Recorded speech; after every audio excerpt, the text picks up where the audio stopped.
And welcome back to Scarred for Life, the podcast where we open up old wounds by looking back at the films that scared us as kids. I'm Terry. And I'm Mary Beth.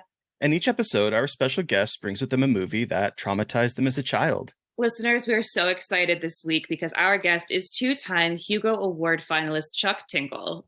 Chuck is a mysterious force of energy behind sunglasses and a pink mask, and the anonymous author of romance, horror, and fantasy.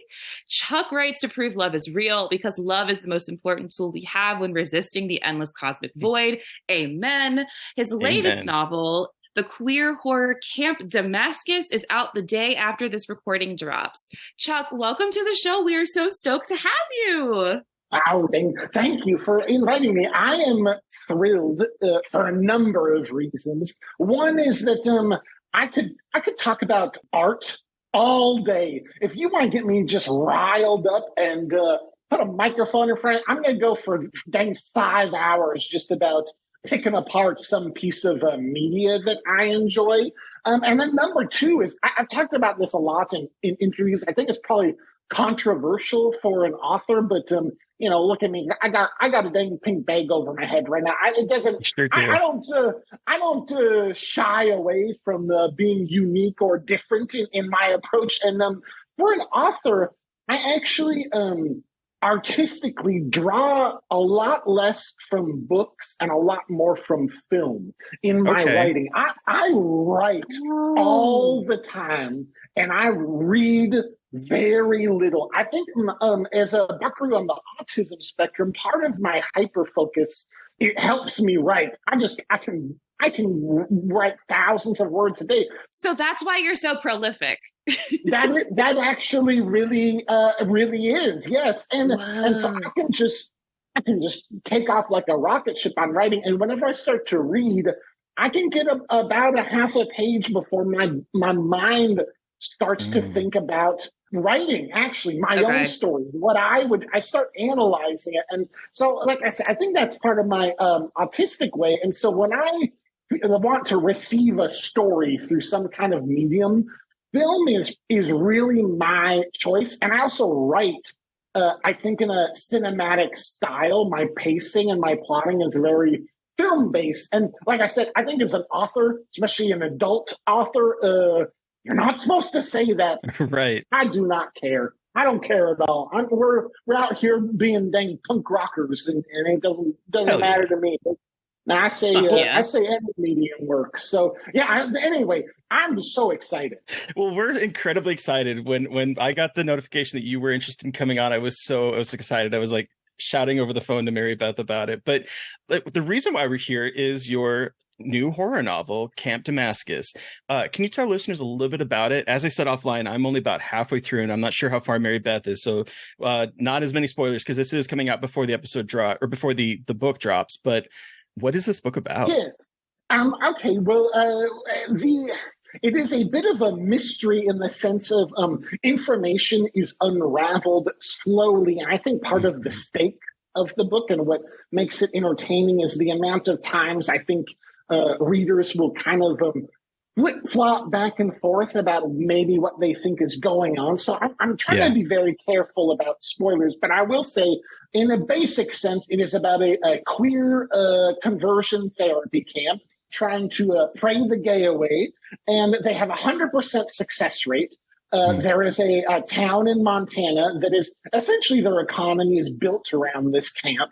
And the lead character, Rose, is autistic. And also, I don't think it's a spoiler to say also queer, although at the beginning of the story, that is kind of part of the mystery of exploring why her feelings are the way that they are. And kind of Rose unraveling what it is that makes this camp have 100% success rate and kind of the dark secret behind that.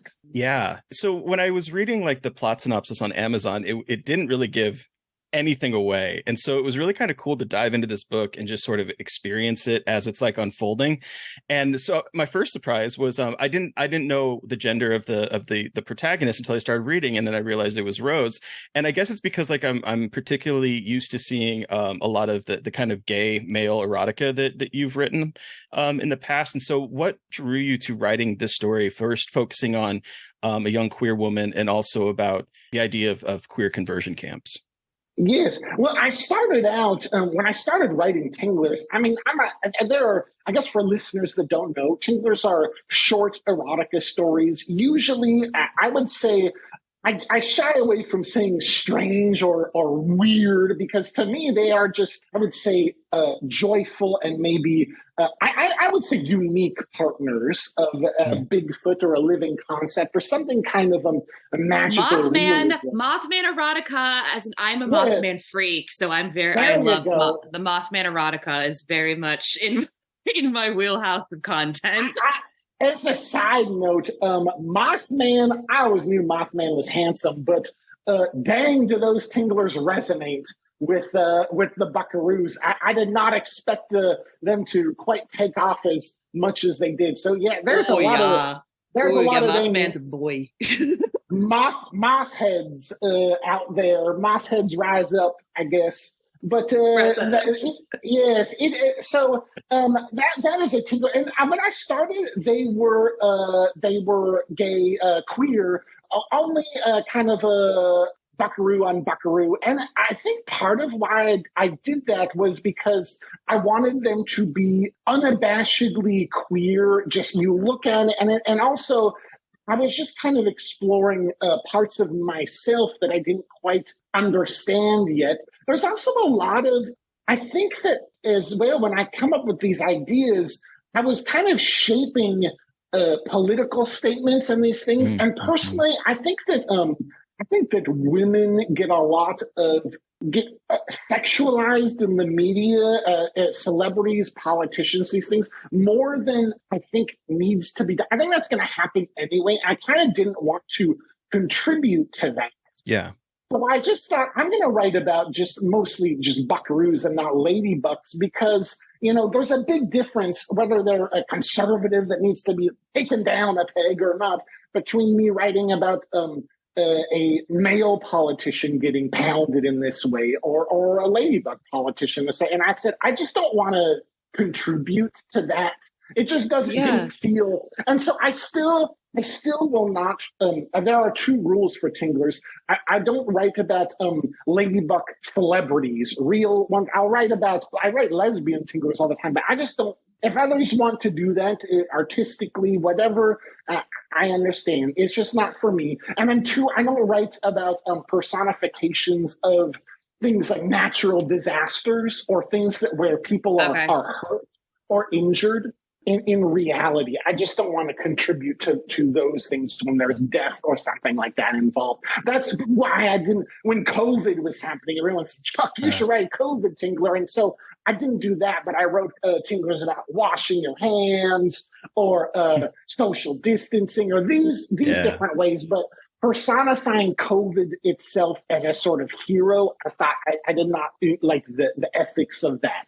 So those are kind of my rules. And when I started out, I was just exploring these different feelings. And eventually it was a habit. I was just writing and I said, oh, I like this, I like this one. And then eventually I started reaching out to the buckaroos in the community and saying, I would really like the Tingleverse to be a place for everyone. I want all to be welcome across the queer spectrum. I mean, all are welcome regardless, but if I'm going to be writing these queer books, let's bring some others in. So I started writing bisexual Tinglers, which is where I am on the sexuality spectrum, trans Tinglers, ladybug on ladybug Tinglers, asexual Tinglers, I'm non-binary Tinglers. So now I'm really making an effort to spread that out. To answer your question about Rose, I will say personally, I have I've talked about this a little bit, but I find my own gender identity something that I think I will continue exploring. I think that I resonate with femininity much, much more. There's a thing called the button question, where it's if you were to push a button and change into whatever body you want, would it be male or female, non-binary? What would you pick? And as myself, who has always been a he, him pronoun user, I would push the button and change into a female body because I Okay. feel like that kind of matches the most. The thing is that it doesn't have that pull deep in me. The Buckaroos talk about dysphoria. I don't have Mm-hmm. that. There's no part of Okay. me that thinks about it every day. It's more like it's just a logical fact. It's just the thing. It's just the truth. It's what I would do if I had the button. I would push it. So Yeah. that is something interesting. I would call it maybe non-dysphoric trans has been used. Oh, okay. Okay. Yeah, but so that is something that I don't talk about it too much because it is just such a. It still flies around in my dang Gender Right. brain. gender is so fucking weird. Isn't it like the most Yes. fucking weird thing? Like I know people say it's not important, but it is really important to a lot of people in trying to understand. And it is such like a putting your head around gender is just such like a wild, fluid experience that I wish more people understood, like how that experience is incredibly fluid. And it's cool to hear you talk about that because I think it does show like gender identity is so unique for every person and it is very fluid. And that's Yes. just way we should think about it. Like, it shouldn't be that difficult to understand that. And I think what is so interesting about my relationship with it, to a point you made, it is so important to so many buckaroos, and yet to me, I'm in a strange position because it is not important at all to me. It is personally, it is it just kind of is. I don't think about it. So that's why it's so interesting for me to explore is when I I was trotting around with some buds and they were all, a bunch of guys, and they're saying, oh, who's got the dang perfect body? If you could have any body, who would it be? They're throwing a dang Brad Pitt and dang Fight Club and all these different things. And then when it was my turn, I said, oh, well, maybe like a dang Brie Larson. And everybody kind of looked at Chuck and they were like, what the heck are you talking about? And I said, oh, I didn't realize that. I didn't realize I was off the table. That's just what my thought was. And so I kind of have a relationship with it like that, where it does not bring me up or down. It's rare. It's never part of my day. It is just kind of like that's just the truth of it. And who knows? I mean, maybe that will someday be a big part of my life. But for the moment, it just kind of is what it is for me. And That's so awesome. it's interesting to explore. Anyway, that is the most rambling answer to your dang question. I loved it though. I think more people need to talk about that. Yes. I think Rose maybe. I mean, the short answer is that I wrote a novella called Straight, and it had a male protagonist. So maybe I just wanted to switch it for the next one, or maybe there is a subconscious thing where I knew that Rose, because Rose is autistic, like I am. There's a lot of personal stuff in Rose, so maybe I wanted Rose to be a woman. And I don't really know. It's an interesting thing to think about. I would say that I personally I try to go to kind of change that just because I think diversity is interesting of who your first person present speaker is. So I kind of try to just maybe alternate the different books, just different ways and do that. But I personally prefer to write from a woman's perspective. Okay. If I were just, I could write whatever I wanted. I would like that kind of, I guess in the same way of the button question, buckaroos can ask them, if you're playing the dang video game, which old Chuck used to, I would always pick the dang ladybug character. So would I. Hell yeah. Yes. Hell yeah. You're a young buckaroo, and all the friends are saying, why the heck are you dang Princess Peach? And you say, well, Princess Peach is clearly the best. What the heck are you talking about? She is clearly the best. Well, obviously she is. She the could best, float. though. In Super Mario Brothers 2, she could float, and she made that game so much more fun. Yes. I've always been drawn to that. Yeah. So what was the experience like for you writing like a full-length horror novel versus these Tinglers that are shorter, they're very specific, and they're erotica, and you're really shifting gears to something very different than people have seen from you. But then what was that like writing it? Did it feel super different? Or it sounds like you write a lot. So like what was that kind of process like to shift gears so differently from what you're used to writing? Yes. Well, there's two big differences. One is Tinglers are really used to in almost real time comment on a political situation, my thoughts about something. So Okay. I think that just the speed of that. I wrote Camp Damascus. I mean, this is going to be coming out about 2 years after it was written, and so part of me was thinking, well, is this going to resonate the way it did? But I found, especially with queer issues, the devils who we are battling against are just so dang ridiculous. And a lot of what they do is a cycle. So if you look at the way, for instance, this is kind of unrelated, but even go back to our first question, if you look at the way that trans buckaroos are spoken about by conservative devils, it is cut and paste the way they talked about gay buckaroos 30 years ago. It looks like a dang Mad Libs that they just filled in. So a lot of these issues, it does. Even though I wrote Camp Damascus 2 years ago, it's still all these issues still apply because they're just the same cycle that they use over and over again. And these are systematic problems. So that was the big one. Yeah. Okay. Yeah. I know that you've addressed a lot of that stuff in the Tinglers. So it's got to be great to kind of write even further into that. And also really fucking sad that those topics are even more relevant now than they were 2 years ago. Like it's just awful.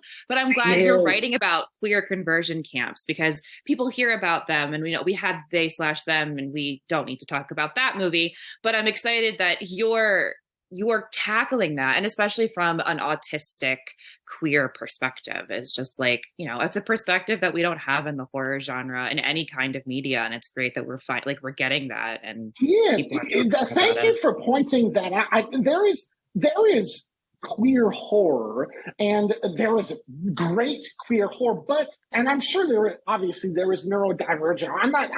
I don't want to give myself too much credit, but I feel like writing a sort of autistic horror novel. I just personally don't know where I have really seen that before, especially from an autistic I have one creator. for you. I have one for you if you want one. So because I don't know. Andrew Joseph White, have you ever heard of him? So Andrew Joseph White is a trans autistic writer. His first book, Hell Followed With Us, is this like incredible post-apocalyptic, biblically accurate angel queer autistic book. And his new book, The Spirit Bears Its Teeth, has an autistic trans protagonist.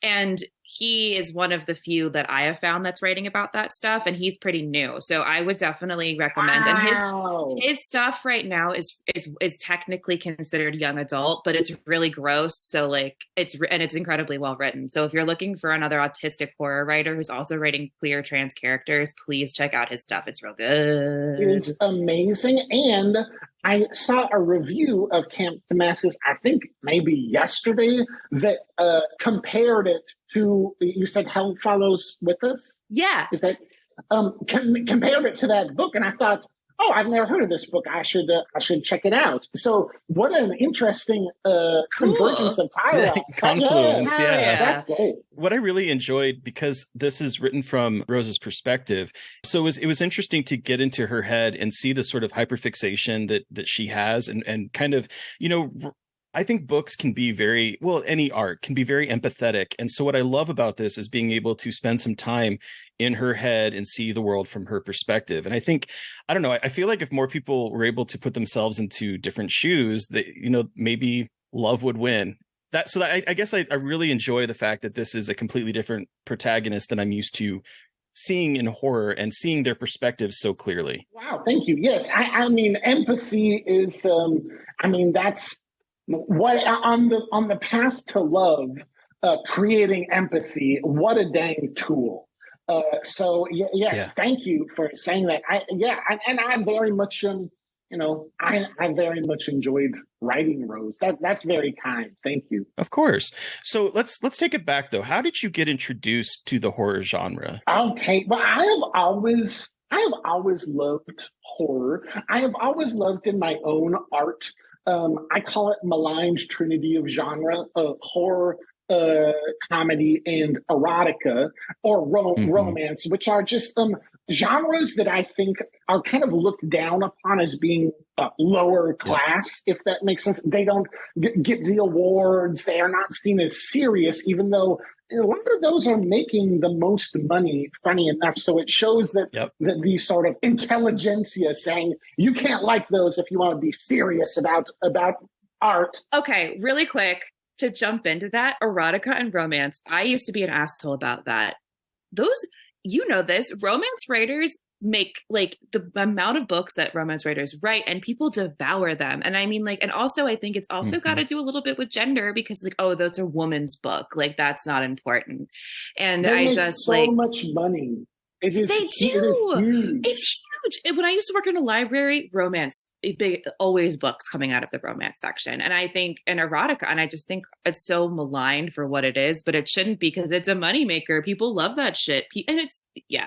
So anyway, I just wanted to jump in about how important erotica and romance novels are, and how they're just as disregarded as like, oh, those are women's books. And it's like, well, fuck you. Yes. And I think that the reason, first of all, you are right about the women's book thing. That's a huge issue with that. The thing that I identify and kind of resonate with in that is that I think that they are reactions of the body, and that the body is always seen as kind of primal and not higher thought. Yeah. So horror, you have fear and you scream. Comedy, you laugh. And erotic and romance, you are aroused. So these are these things that you kind of can't help with your brain. They are instinct. They are animalistic. And so those are kind of seen as not serious. To me, artistically, I think that's what all the dang fun is. That's so honest and raw, which is something that I really love to kind of get to the bottom of, is how honest and just real can we make something. So for me, I love exploring that place. And I think horror and erotica, that's kind of artistically why I started to create it, was I just liked exploring the honesty there. Oh, cool. Yeah. Well, do you remember the first horror, like, how did you get introduced to horror? Like, was it movies? Was there a movie you watched for the first time that like really stuck with you or something? Like, can you kind of tell us how you got introduced to the genre as a kid? You know, I talked about this the other day, even before anything actually scary. I was always, I think the example I gave was, if there are a bunch of lunch boxes, I'm picking the one with the werewolf on it. Even if it's a silly werewolf, that's the one that, and I don't really know why. I just, even the non-scary versions of the scary things, that was always, I guess, you know, maybe there is something about it, the other, or it being monstrous. The other. Is maybe interesting. So before I was ever scared of anything, I just drawn to it, you know. So there's that, and then the first movie that I remember seeing was on television, Night of the Living Dead.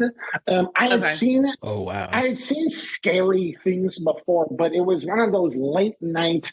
It comes on, and then just dang, and I think what I liked about it was, and by the way, this is the remake. So okay, and it's I think George Romero also did the remake, but nobody seems to like it. I like the remake better personally, but there is just something. Yeah, well, it's a personal thing, probably because that's the one I saw. But yeah, I just remember, I just remember thinking, wow, I like that they're all holed up in this house, and I like, there was something about it where I thought, oh, I really like staying here with these people, and there's something scary outside, and I like seeing what we're gonna do to keep us safe. And there was honestly, I would say, something cozy about it, even though it was scary.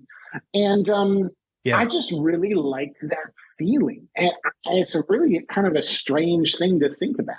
It is, but I think a lot of horror fans have that, where it's like, it's this thing that you feel like, ooh, I'm home, but at the same time, this is scaring me, but also maybe I can overcome it and I'll be changed for it. And so like there's that kind of push and pull between like the grotesque and the cozy. Cause I do find a lot of times when people ask what like my comfort film is or something like that, I will just list a horror movie that I go to and I rewatch constantly. Yes. And people are like, that's your comfort film? But I think it's because for a lot of fans of the genre, it becomes nostalgic. It becomes like that kind of first time that you saw something that was different than reality in a lot of ways. And I don't know. I love that about it. So Chuck, were you a scared kid? Were you easily scared by horror movies or horror media or any scary things that you consumed? I was horrified of everything. And then something switched. I don't know what it is. And I would say in my past, a lot of, I keep a lot of myself a mystery. And so I tell stories. I talk about family life or other things. But I would say that it is a way of metafiction or meta truth, depending on how you look at it, which is the example I give is if I post online that I pet a dog today, I might have pet a cat. But something did happen. So that is what I use to kind of protect my privacy. So I have to be careful about the things that I say sometimes. But I will say, as a truthful nugget, at a certain point in the early teenage years, I left where I was originally from and basically trotted all over the dang country in a way reminiscent of, Jack Kerouac or something, hitching rides, no home, living out of a dang suitcase. And I did that for probably a decade and a half before landing in Billings. Most of my life was spent kind of trotting around. So I think that during that time, something happened where I was just not afraid anymore and went to the total opposite where I can't remember the last time I was scared. It's been maybe decades. I don't know. I do not feel that anymore. Every once in a while, you'll watch a real good horror movie that actually scares you. I feel like that's everything 3 years or something. I don't know. I don't get scared anymore, and I don't know why. Well, what are some that have scared you like that then? Like recent ones, especially. Like when was the last time you felt that close feeling? I feel like that's really hard to answer because my first instinct is none, and then I think there's a bunch that I really liked, and there's so many new horror movies that I loved. I just don't know if they scared me. I don't fair. know if I'm different from most horror fans, but I don't need a horror movie to scare me. I don't. No. It's not really part of it for me. I love them without getting scared. Yeah. I vaguely feel like I got scared in Barbarian, but I think that might just be that I liked it so much. And my memory of it is more that I just loved that movie and less that I was scared by it. I really can't think of the last time I was scared, actually. Wow. Yeah, I know what you mean, though. It's like scared is a weird word sometimes with horror because like I was affected by it, not necessarily terrified, but I was like emotionally affected by it. And I was looking for like that emotional reaction, and whether that's fear or I loved it, that kind of thing. So like what other films have you had like maybe more like emotional reactions to, like deep kind of emotional reactions to recently? Besides Barbarian? Okay. Yes. Gosh. Recently, I'm trying to think of what. So I always ask these questions about like recent things, and I forget every movie I've ever seen. So I just did it right back to you. I'm so sorry. No, I want to have a good. Yeah, I'm sure it's the same. I think part of it too is I watch so many horror movies, and that I see everything that comes out. So part of me is it's just a giant. It's a big blur. It's like a blur. Yeah. I know how you feel. Yes, it just all moves together within me. Oh, I mean, I will say this: my writing is very inspired by films of Jordan Peele. Actually, really helped cool. me crack the code on how I wanted to present what I was doing and kind of the beats that I wanted to use. And he is a huge influence for me for writing. And I think that every one of his films, including Nope, which is kind of, I would say barely horror. I loved it, but it is. Okay. I feel like it's more like a dark sci-fi. Mm-hmm. But Us and Get Out gave me that sort of. There is a visceral feeling that I got from those. And actually, I got it from Nope too. When I say I don't mean, I'm definitely not disparaging Nope at all. Yeah, no, of course it's just not. very different from the other stuff he's done in such an interesting, awesome way. Yeah, I think it's intentionally not as horror, to be honest. It is, well, you know what it is? It is still horror, but it's horror in the way that it's a summer blockbuster horror in the same way that Jaws. Jaws is horror, but at this point, I think if you were to show Jaws to someone that didn't know anything about it, they would say, "Oh, well, that's like an animal attack movie," or so. That's just there's just a different feeling, but although it is technically horror. So yes, I think that his movies really give me that feeling. I think what I look for in horror too, and my favorite horror, to go back to the feeling thing, is I look at horror in kind of two versions. Okay. I call it grueling horror and cathartic horror, although both both I think are technically cathartic. It's just, where does the catharsis come? So the first one, grueling horror, is kind of the most punk rock version, where it is, I'm going to put myself through this experience, and usually they have bad endings, and it's how extreme, how big is the roller coaster, how many loops does it have, and then when you get to the other side, you're exhausted, and it's kind of fourth wall breaking, where something really bad happened to these characters, but I myself have survived, and then you kind of get catharsis as the viewer or the reader from that.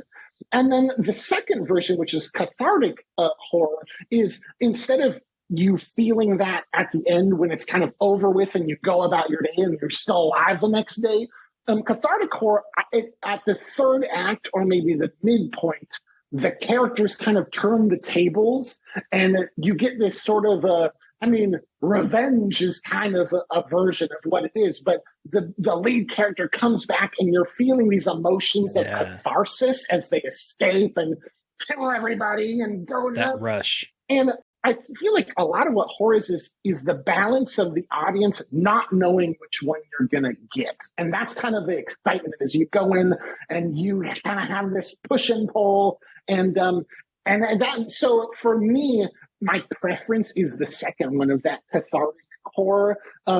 And I think actually Jordan Peele is actually kind of a master of that. I think he does cathartic horror very, very well. Hell yeah. I agree. It's there's a lot of empathy in his work. So I do feel that there is like that catharsis at the end that, I hadn't even really thought about that. Think about the end. Think about Get Out and why that resonated like it did.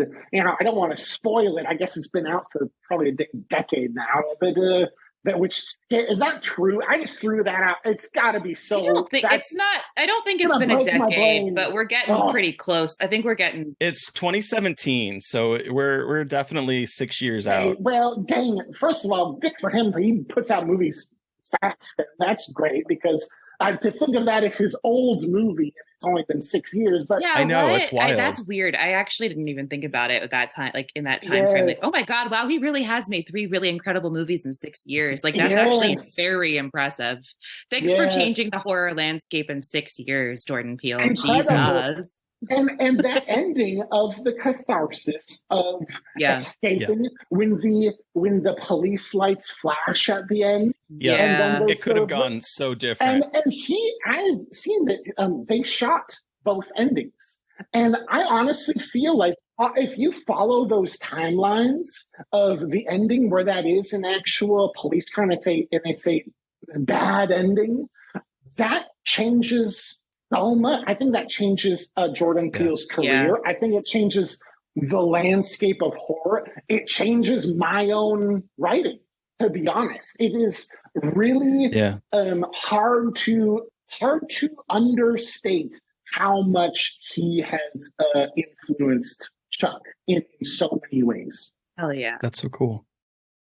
All right. Well, we've talked a lot about your history and your work, but Chuck, what movie did you bring with you today for us to discuss? Wow. I brought a real classic, and in rewatching it, I realized, well, first of all, it just blew my mind. I didn't even think of the Jordan Peele connection, because we have to talk about the classic sketch. Listeners might get tipped off by what I'm talking about, because Key and Peele do a sketch about this movie. But I picked Gremlins 2. Hell yeah. All right. So in Gremlins 2, the Gremlins are back, and this time they've taken control of a New York City media mogul's high-tech skyscraper. Short, simple, to the fucking point, obsessed. To the point. Chuck, tell us, why is this your Scarred for Life pick? How old were you when you saw this? Paint us the picture of why this terrified you and how it terrified you. So here's the thing. I don't know how old I was, mostly because I've seen it so many dang times. Also because I do like to obscure my real age in some ways. Oh, fair enough. Fair enough. But I can also say this. It came out in 1990. This and the first Gremlins, I watched so many times that I really do not have the recollection of the first one. I do have a recollection of seeing the VHS at the store, because the cover art of Gremlins 2, well, both the Gremlins VHS cover art, beautiful. I especially like the Gremlins 2 one. That kind of hyper-realistic painted style that was on a lot and with the cigar, it's just like the most perfect, it's so perfect fucking cover. Yes, putting out ashes in the drawer, and Gizmo is in the drawer hiding out. And poor Gizmo's there. That era of covers was just amazing. And I will say, maybe this goes back to what were you talking about just kind of liking scary things. I realized upon rewatching, because I rewatched before I came on here, that there's one part that scared me in both Gremlins movies, and everything else, for being a very frightened young buckaroo, not only did not scare me, I just thought it was so cool and also so normal. Upon rewatching, to bring it back to that Key and Peele sketch where they talk about how bizarre Gremlins 2 is, it seemed completely made perfect sense to me. Nothing about it was all that far-fetched. And now I wonder if that being such a favorite movie of a young Chuck is kind of focused my sensibilities, and why I don't think anything is that unusual about my Tinglers. I thought maybe my dang, because I understand that buckaroos think Tinglers are very funny and outrageous, and I can lean into that. But personally, most of the time I'm thinking in my head, well, that's not that outrageous. It's just, and I wonder sometimes, well, at least once when I rewatched Gremlins 2, I thought, does this all come back to Gremlins 2 and me thinking that this was just a normal movie? Thank you, Gremlins 2. Gremlins 2 is why we have Chuck Tingle, everybody. It's the end of the podcast. Have a great day.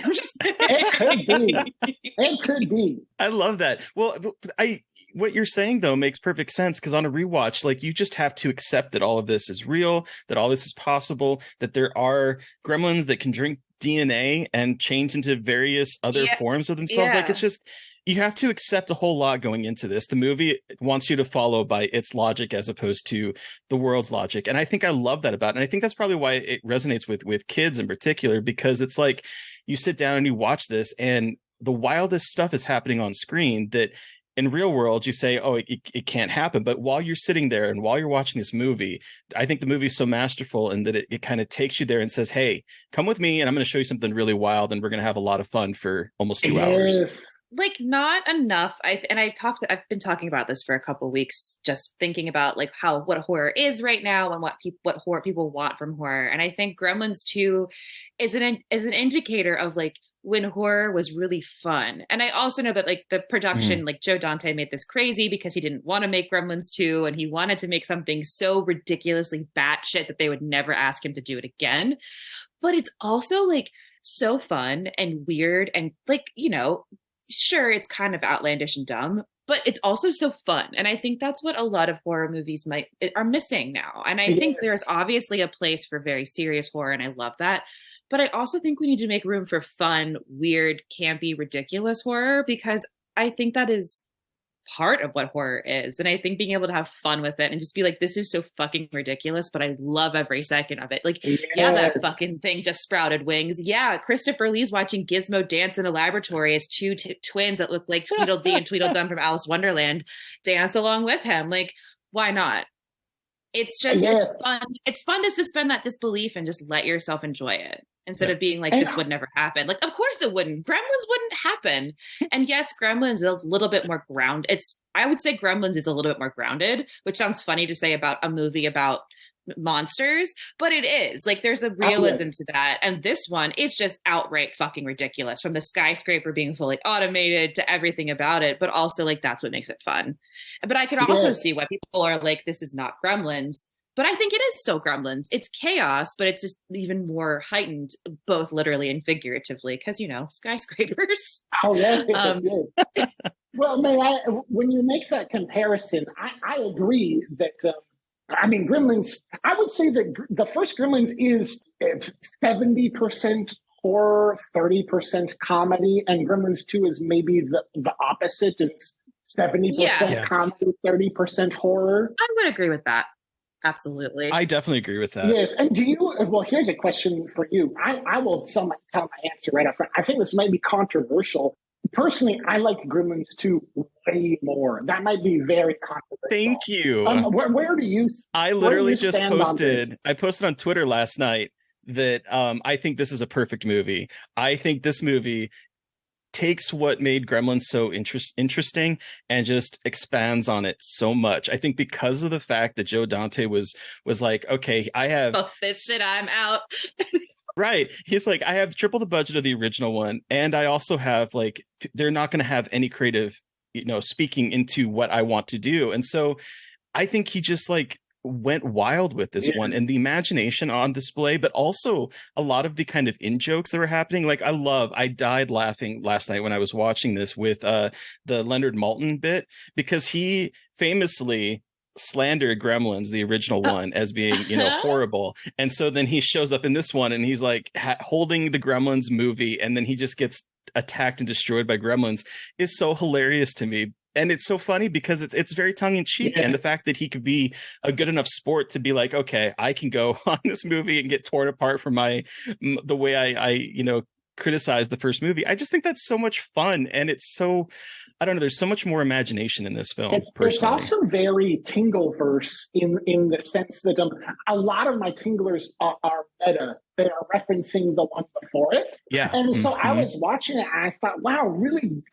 watching this movie, I wonder if that was kind of a subconscious influence on my writing as well.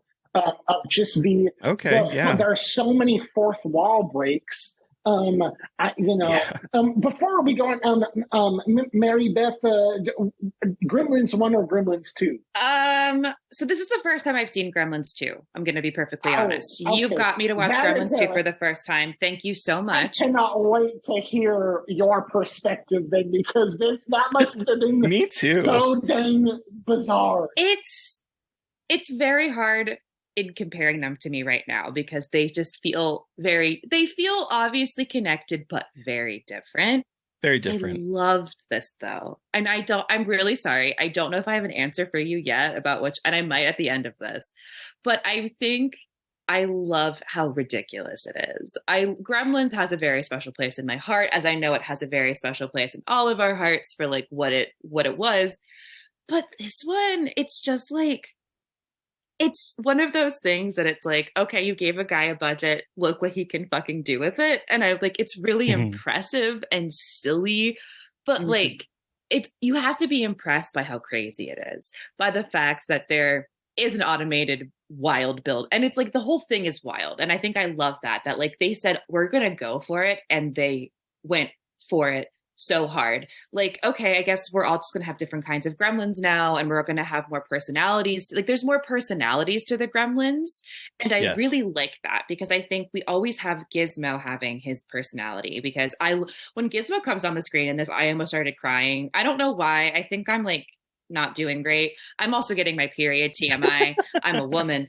But it was just like, I love his face. They made a character that is so fucking cute and sweet and that you cheer for. And then you have these like, you have the one with the googly eyes and is cross-eyed, and then you have the one with the sharp teeth. And it's like, there's more personalities to them. You kind of like, okay, we get to know them a little bit more. And then we get the bat gremlin and the spider gremlin and then the titty gremlin. Like, it's all just so insane, but it all works in a way that it shouldn't, but it does. And I think I don't know. I still don't have an answer because I think they're doing such different things. It's hard for me to compare, but I just love, okay, I'm going to say something here.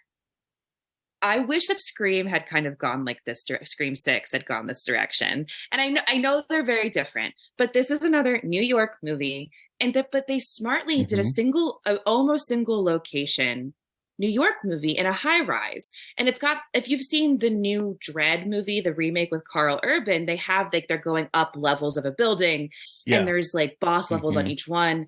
And I love that progression of going up the skyscraper and containing it, but there's so much going on in that skyscraper. And I wish that Scream 6 had kind of maybe taken a similar route. And again, I love Scream 6, but I think that Joe Dante really plays with that setting in an interesting way. And yes, I know it's only in the skyscraper, but still there's something playing with like heights and all that stuff there. And I just love that. I didn't, what an astute observation.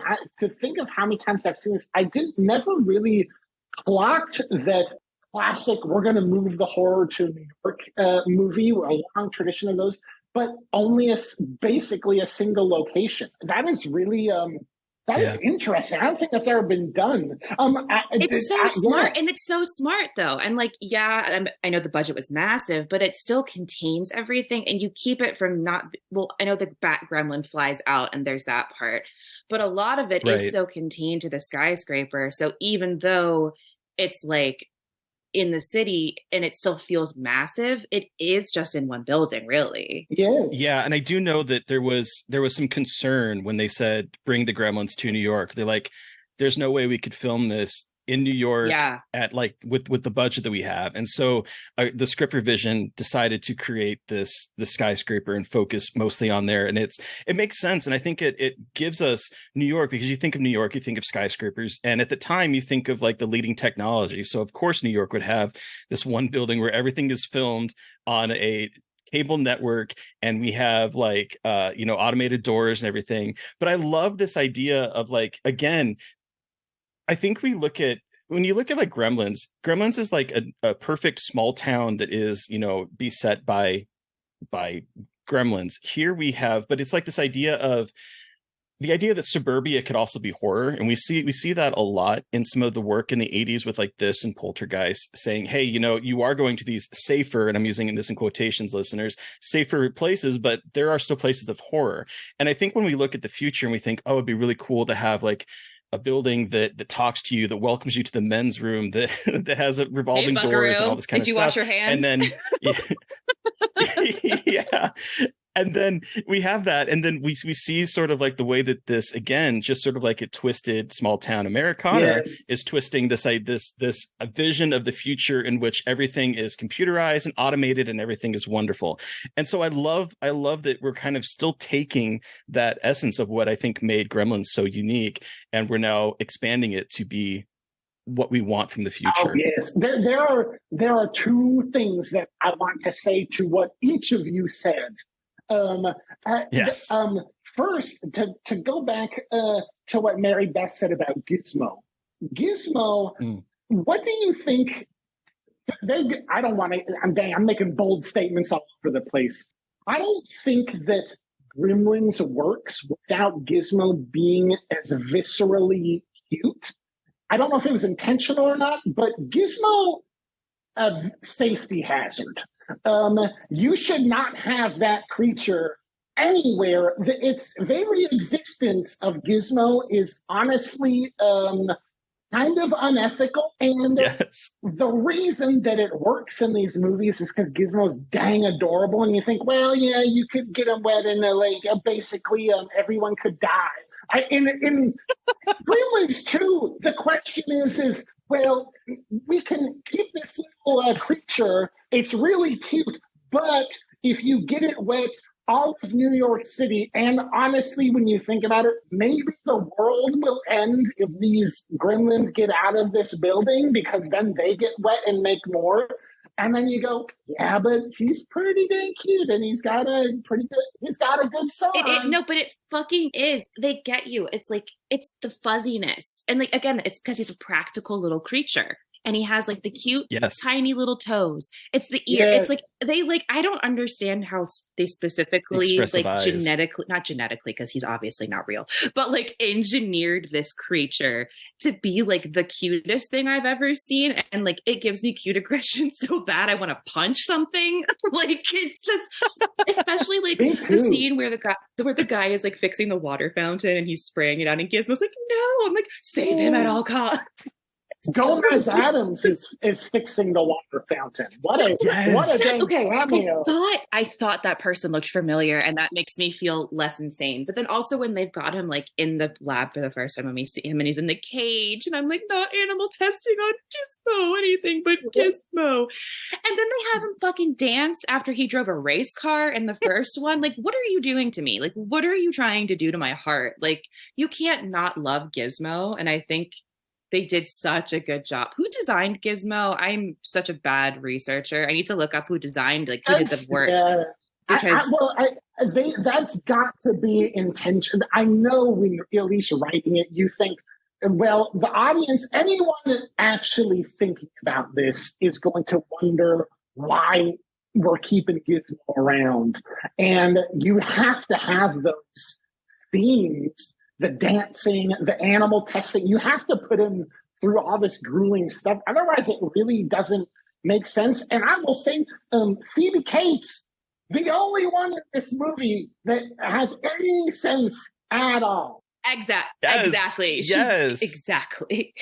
She says, what the heck are you doing? She was like, I don't want that fucking thing on our house. Obviously not direct quote, but that's the vibe. It's like, what the fuck, we rent, we're not at home anymore, get rid of it. And he's like, it's just for the night. Do you remember last time what happened? And he's like, oh, this is so cute. And she's like, I don't want this in my house, because as you said, Chuck, this having one of these gizmos, these mogwais, is like unethical. It is like the fate of the world in the palms of this little cute animal. And so I think, now go on. I'm just going to ramble on about how Phoebe Cates is the only one that makes sense. You go. Sorry. Well, and I also just wanted to point out one of my favorite parts of this movie that's like very small and very funny is when they're talking about the rules of what's going on and like in that control booth, and the guy is like, well, how do time zones work? And I'm like, that's me, because Terry knows this. My ass is always asking stupid questions like, well, how does that work if you do this? And so he's like, well, it's always midnight somewhere. Like, what happens when it time zones? And then a fucking big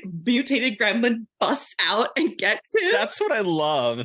It's sort of like, so shut the fuck up. I'm going to kill you. Just don't ask these questions. Just enjoy the ride. And I love that kind of prank mentality of this film. Exactly. It's like, who cares about the question? Don't ask me these dumbass fucking questions. Shut up. Die.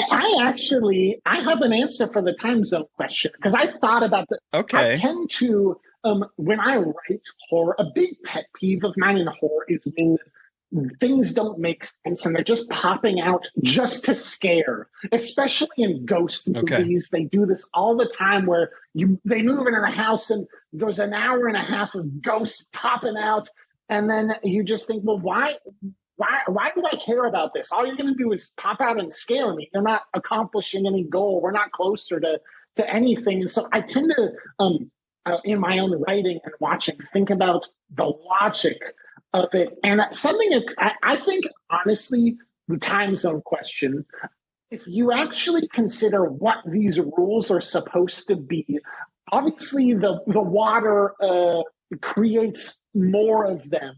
That triggers some sort of biological breeding, procreation response.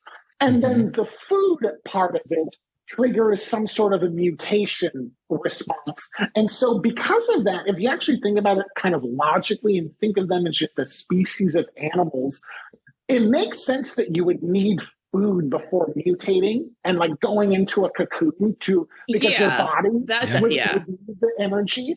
And a lot of animals do have an internal biological clock. That's why some animals are nocturnal or only hunt at dusk and dawn. So my take, maybe another controversial one about the rules, I think that if you change time zones, it wouldn't matter. And I also don't think midnight matters. I think that late at night matters. And they just say midnight because it's easier. And that it is saying you cannot feed this creature because it will enter its cocoon mutation state if it is in a nocturnal period, which is just part of its body. Gotcha. I think that if there was a certain gremlin that ate a bunch of food in the middle of the day, it might trigger that state anyway. I think that the midnight is not like a magic thing where on the clock it turns to 12 and it changes. I think it's a biological, when the night comes based on their internal clock, they know that it will be safe to enter a cocoon state and mutate where they won't be harmed. That is my crazy logical version of what is happening. Hey, I like it, honestly. Yeah, I mean, that makes a lot of sense. Answers everything. But it's not as catchy as it really midnight. does. Yeah, exactly. Well, it also doesn't explain how a bat gremlin can fly through a wall and make a perfect Batman symbol. So my logic is so funny. You know what? Logic, we talked about this. Logic for this movie is out the fucking window. But I like that, though. That does make a lot of sense that, feeding after midnight, feeding at night. I'm sorry. Please go ahead. I had the question for you that has been rolling around in my brain because you're talking about the tower. Do you think, and I think pretty strongly, it seems kind of obvious, but kind of not, this is about Trump. Is it right? Absolutely. It is. Yes, it is about, this is about Trump. And I actually was like, I was Googling it. I was like, is this? It's gotta be. It has to be. And so there is an article from Wired that was published in 2016 where they had sat down and talked with Dante. And he was talking about how he needed a bad guy. It was the late 80s. And he was trying to figure out who would be the bad guy of this movie. And so he was like, he was talking about at that time in New York City, there was one major character who was Mr. Billion, Donald Trump. And so they basically kind of put that with like a nod to Ted Turner with the building and the owning the cable network and all that kind of stuff. They took that and added to it. But yes, their idea was at the time Trump was considered quote unquote overbearing and obviously kind of goofy. He was an emblem of what was going on in the 80s and 90s with greed and money and crassness and the idea of the whole world being for sale. But he seemed sort of harmless is what they were talking about back then. And then they're like, who would know that this buffoon would become the president of the United States? Like that was the basic gist I was getting from their interview. They just could not believe it. It is interesting how the way, so it's Daniel Clamp in the yes, and with his scary ass teeth Good Lord, the teeth. Yeah, well, yes, and he's smiling a lot, which is like the As a reason. very toothy The grin. reason that I wasn't, I mean, I was pretty sure it was Trump just because of Clamp. When you look at it, the MP at the end, it's 5 letters. They use the Trump font everywhere, and he's, his job and all that. But when you actually get down to his personality, kind of nothing like Trump at all, which is why I think it actually bears asking is that not only is he, it's funny, that interview you just said, I almost take issue with the perspective of Joe Dante, because he is definitely not the villain in a pretty surprising way. It's setting him up to be the villain, and he kind of just joins the team and is a hero. And he does. I have kind of 2 big issues with it. I love Gremlins 2. I have 2 big flaws in this, and I would say one of the biggest ones is the ending. Is essentially Billy selling out his hometown in a really everyone's cheering that then Trump is going to model some new development after his hometown, and then they're going to pay some extra money. It was just such a capitalistic ending, and so really the Trump character is kind of seen as the ultimate hero of this. I'm glad you bring that up, because there was this other part of the interview where the initial creation of the Clamp character was more villainous. And when they hired, what's his name? I know his last name is Glover, John Glover, to be him, he's just so goofy. The quote was something about how, let me see if I can find it.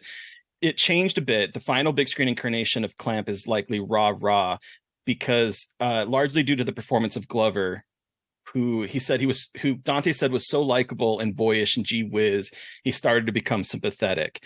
And so from his perspective, it started out a little bit more villainous, but because of how likable John Glover is, it sort of eased those edges. And I'm a little sad that it did, because it is very much rah-rah capitalism. Let's take your hometown and market it and become like, it has a very icky feeling. I agree with you there 100%. Yeah, that is. But I love the Gremlins, and here's the diversity of the Gremlins here. And the thing is, I saw this in the movie theater. This was one of my earliest memories of seeing a movie in the movie theater. I would have been 9 at the time when this came out, 9-ish.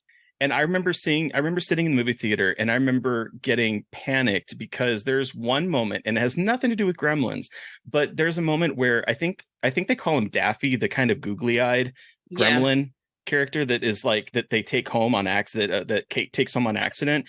When she is holding him and he is like going crazy as they're trying to put him in the box, and he's like making all these weird noises and stuff, it reminded me so much of a similar scene in Who Framed Roger Rabbit, when the evil guy is dying and he is melting into a puddle and going, ah!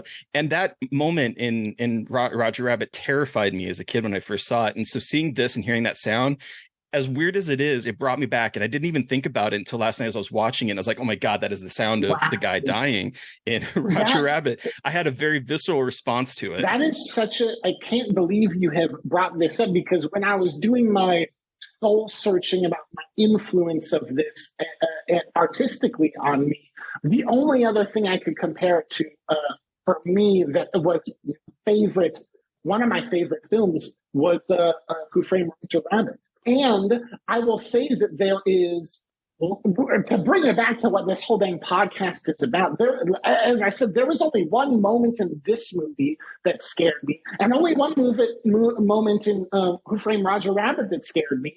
And both of them have a very similar thing of very strangely serious moment in the middle of this fun movie.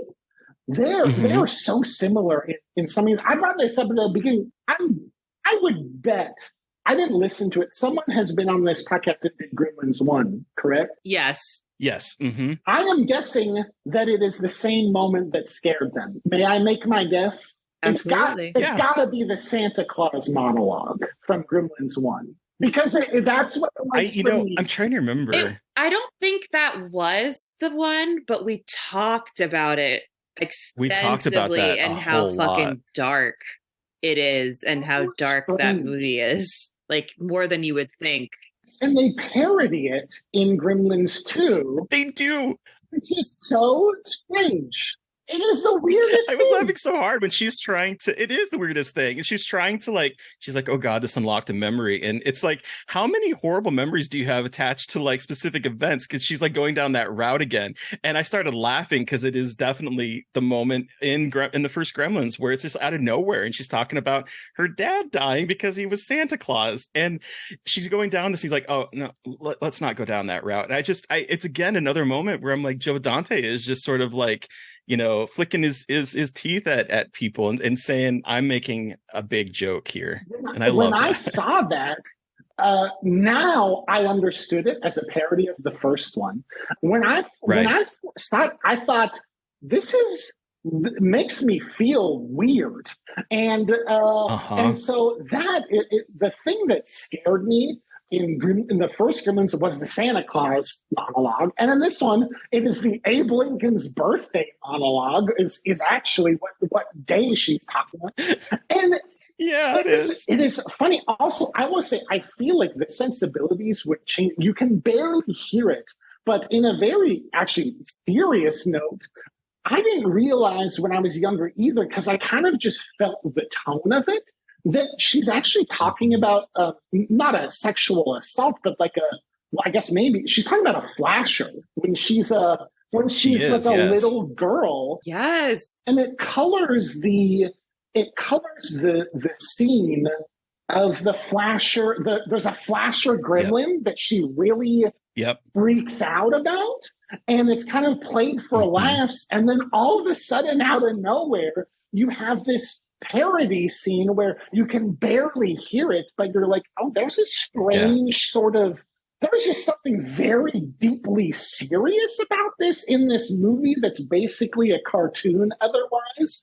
And like I said, I didn't understand it at the time, and it just always kind of freaked me out. And to go back to your Roger Rabbit, there is that moment in Who Framed Roger Rabbit where suddenly I'm thinking, I thought this was a dang cartoon. What the heck is going on here? Right. Yeah, absolutely. And I think that the show movies and stuff that can do that can be one thing and then for a brief moment turn to something a little bit meaner and kind of skewer you and then go back to being funny is sometimes more traumatizing than a movie that you're going in knowing that you're going to be getting something super scary or a moment that is super real, because you don't expect it in here. I mean, this starts off with the Looney Tunes, right? With Bugs Bunny riding on the Warner Brothers shield, and then this whole like interaction with him and Daffy, which was actually longer, and they ended up cutting it down. Like, it goes into Daffy coming up with different subtitles for the movie and all this different stuff that they just kind of cut because people were like, why is this animation going on for so long? But I love that is like our intro, and then also Daffy is sort of at the very end during the credits. I just love that is the setting of this, and we get this very Looney Tunes-esque take on the Gremlins. And then in the middle of it, it just, as you said, Chuck, just sort of like skewers you with this one moment. You're just like, ooh, what is happening here? Can I ask too, do you remember when I watched this, I was kind of confused. Maybe this is a dream. I remember the middle part being more cartoon. I remember maybe I had a dream, but I remember maybe Elmer Fudd or someone saying that they're hunting gremlins. And then the gremlins come out and do the shadow thing in the midway break when the film breaks. So I wonder if, because the one that I watched last night was the one in the theaters with Hulk Hogan and all that kind of stuff. But apparently for the VHS release and the DVD release, they changed it into more like your DVD or your VHS is screwing up. They actually filmed a different sequence for that so that it would joke you while you're watching it from home. And so maybe that was part of that, because I know the VHS version, and in that you get a sort of a tracking error with fuzz. And the gremlins kind of run around in front of that. And then I really think it goes very quickly to a cartoon where where Elmer Fudd says, "I'm hunting I wouldn't be gremlins," or surprised. something like that. Oh, okay. Because now that you're saying that, I'm also having this memory of that as a kid, because I would have seen this once in the movie theater, and then I wore the tape out a whole lot when I was a kid. So that does, now that you're saying that, because I have not, this was the first time I'd watched this movie since I was a little kid, for sure. And so there was a lot of it that I was like, is this movie going to stand up to my memories of watching it? And boy, it definitely It did. is. Well, on that note, do we want to start wrapping up and give this our rating out of 5?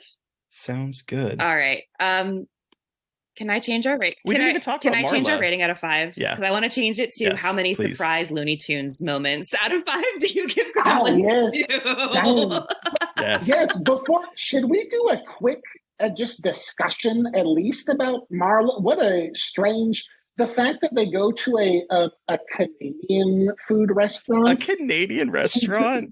And he's asking to like serve a horn, an antler from for like a moose.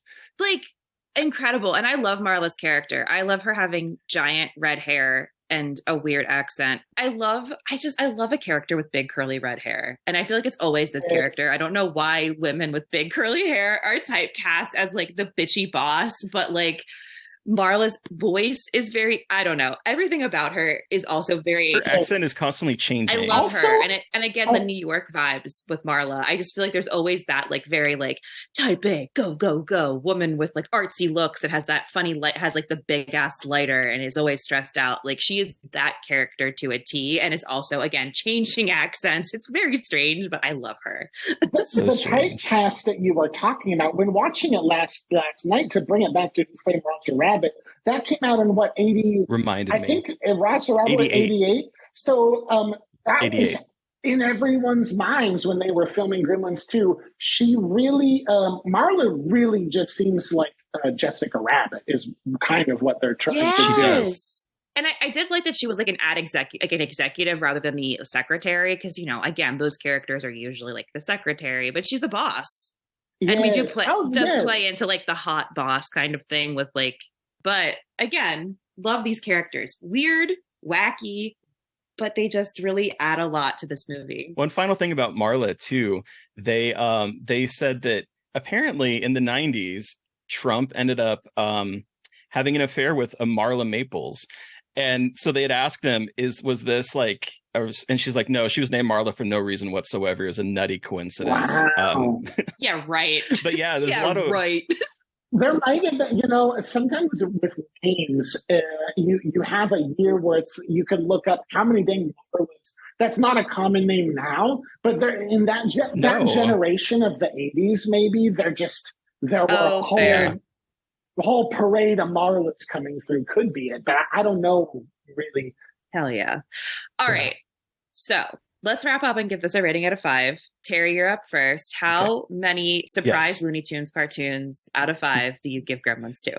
As I was kind of saying, I didn't know what to expect when I was rewatching this, because this was a favorite of mine as a kid, and I have not seen it in probably, 30 years, I would say. Wow. It's been a very, very long time. I love this movie so much. I do think it's better than Gremlins, because I think it takes what made Gremlins so interesting and just explodes it in so many different ways. I think the Gremlins themselves have so much more personality, from the Greta, the woman gremlin, to like the lightning one, to the body horror of the one gremlin growing vegetables on his face. Like, this is baby's first body horror in some ways. The effects are so good in this movie. They are. And I also think that this movie kind of shows the importance of practical effects, because there are times where it's definitely like superimposed images. I don't know if they used like rotoscoping or what they did for some of the animated sequences, but like you can definitely tell a difference between the kind of more computer generated ones and the practical effects. And this just shows you how reacting to Gremlins as a physical thing is just so much better than just pure, computer generated creatures. And I don't know. I love this movie. I think it's funny. I think there's some moments in it that are scary. I think that I love the kind of homage to the horror genre with Fred, the Dracula. We didn't even get to talk about him. Just sort of like all of these little things that were a celebration of horror. I think this is one of Dante's best films, and I love it so freaking much. So for me, it's 5 surprise Looney Tune moments. What about you, Mary Beth? Okay, so I think I'm going with 4.5. I'm going with 4.5. Okay. I I'm so stuck on what to do because they're so different. I keep like waffling and it's such like a non-answer, but I love how creative it is. And honestly, I want more fuck you movies from directors, because if this is a fuck you movie, it's a real good fuck you. And yeah, I know it didn't do great when it first came out and it's gotten a cult following now, but man, oh man, I love a good fuck you. And I just love that he said, all right, cool, we're going to make the wildest shit, but also really fun. Practical effects everywhere. Gremlins growing out of backs and popping out of backs like Suriname frogs, and just people getting attacked left, right, and center. And yeah, it's a fuck you, but it's also a really impressive look at how to expand scope and how to expand scope and limit it at the same time, which I think is so cool to see how that's done. And I think it's just so fun. And Christopher Lee is in this as a doctor. So good. And Dr. Catheter, by the way. Like, it's just so not serious. And I so deeply respect that, how unserious it is. And I love that a lot. So, Chuck, you have the final word. How many surprise Looney Tune cartoons out of 5 do you give Gremlins to? Wow. Okay, this might be surprising. I wish I knew, because this is my choice. And I actually think, so if you would have asked me, young buckaroo, this was maybe my dang favorite for a while, for a couple of dang years there. Mm-hmm. Upon rewatch, there were, I said 2 earlier, there were 3 things about it that stood out to me. I was like, I don't like that as much anymore. I don't know how often this happens that you both rate a movie higher than the guest who picked it. I'm going to give it, I still love it, but I'm going to give it 4 surprise Looney Tunes out of 5. I'm going to take off 1 point just for my issues. The first one is that the moral of the story is, it is so, the Daniel Clamp buying Billy's home, like the rights to the design of Billy's hometown. And then there's this thing where Phoebe takes it. Is it Kate? Is her character named Kate? Mm-hmm. Yes. Kate says, oh, well, that'll cost you. And then he's like, well, we'll pay whatever you can. Like, there's, not only do they sell it, but the whole point of it is we're really going to make a lot of money from this. So that I thought was strange. Number 2, in going back, I tend to think of things, like I said, in screenplay. There's this book that is kind of made fun of in some ways, but I think is very helpful in screenplay writing, called Saves the Cat. And there's something in that called the fun and games segment of the script. The fun and games in this film is, I'm going to say, a little bit too long, where there's a big middle section that when I was a kid, I was like, put this on for 3 dang hours. Show me, let's come up with let's do an ice gremlin. Where's the fire gremlin? But when rewatching it, at a certain point, I thought, there is literally nothing happening. Plot-wise, it is a stack of scenes for about 45 minutes to an hour right in the middle that has no plot at ever. And the main the reason I don't like that is because Gizmo is completely forgotten about that entire time. Yeah, the whole middle of the movie, Gizmo is just being tortured, which is kind of strange. Makes his redemption a little better. It sounds like I hated it, but I love this movie still. I don't want to bring it down too much, but for those 2 things, I'm going to take off half a star, and I'm going to give it a total of 4.5 or 2.5 stars off for each of my issues. 4 out of 5 surprise Looney Tunes, and I'm maybe now it's tied with the original Gremlin. I got to rewatch the original one. Maybe I'm actually tied with them now. My whole life, Gremlins 2 has been better, but part of me, I was kind of wishing for a little more plot momentum and a little bit more, like that scene in Gremlins 1 when the Mohawk Gremlin is in the kitchen by the microwave. That is terrifying. It is, absolutely. So I just kind of was wishing by the end of it, I thought, give me just one of those. I don't know. So I'm 4 out of 5. Hell Gotcha. yeah. That sounds good. Yeah. So thank you so much, Chuck, for joining us to talk about Gremlins 2. Where can our listeners find you? And what do you have coming up that you can share and talk about? I am on basically every social media as either at Chuck Tingle, at real Chuck Tingle on TikTok, at Dr. Chuck Tingle on Tumblr. I used to just say Twitter, but I think that it's probably, who knows if it will even exist by the time this comes out. So Yep. you can find me there. And I would say if you like the things I have said and enjoy my way, get to Camp Damascus, which is, I guess, out tomorrow when this airs. Yep. So that will be great. And we can support queer, neurodivergent horror. Fuck yeah, Hell fuck yeah. yeah. That's what we're all about here on Scarred for Life. So listeners, you've heard from us, but we want to hear from you. What was your experience with Gremlins 2? Do you have a favorite between Gremlins 2 and Gremlins?